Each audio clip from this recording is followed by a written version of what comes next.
I always, would pray that I would have a better life and have a better life. And if I did, I promised God that I would never forget where I came from and what I went through in my life. True story.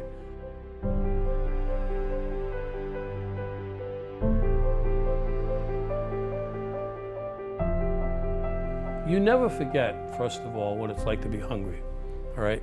When you grow up like that and you understand what need is, right? It's not want. I don't want a burger. I'd like something to eat. It doesn't matter what it is, right?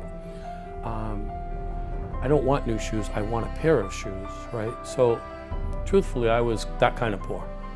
When I was younger, I was in reform school 3 times before I was 16 years old. I was awarded the state at 14 years old. I was on my own at 15. If you're not paying attention along the journey, you're not going to learn very much.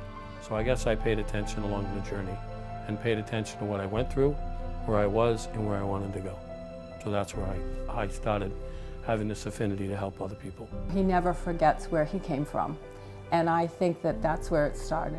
It was Thanksgiving. I was sitting there. I saw a commercial on TV, and I was like, I remember seeing those commercials when I was young and how hungry I was, and I was like, I don't have Thanksgivings like that. I said, well, yeah, I'd like to do something. So we started calling around to some nonprofit organizations, and we got a list of people. I said, can you gather a list of list of families that could use it? So we started. I went to Days Market. I bought the baskets. I bought the turkeys, and it started out. I think we fed over 500 people, our first one, and last year we peaked at 10,000, and we're up to almost 20,000 people since it started in only 4 years.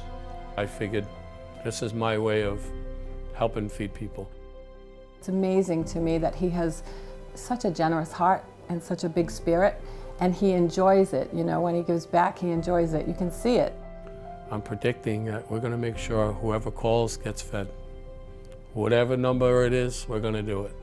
It's all about making it happen. He always found ways to give back. Kindness, giving back, time, talent, treasure. Maybe you don't have the treasure. Maybe you have time. Maybe you have talent. Some way we all can make a difference. It's amazing to me that all these years later, successful, he's still so rooted in that and grounded by it. Think about everybody in the world trying to make a difference every day. What kind of society do we live in? It's amazing. And it could happen. I really believe that, by the way. I really think that they say a bad attitude is infectious, right? But a positive attitude is 10 times more infectious.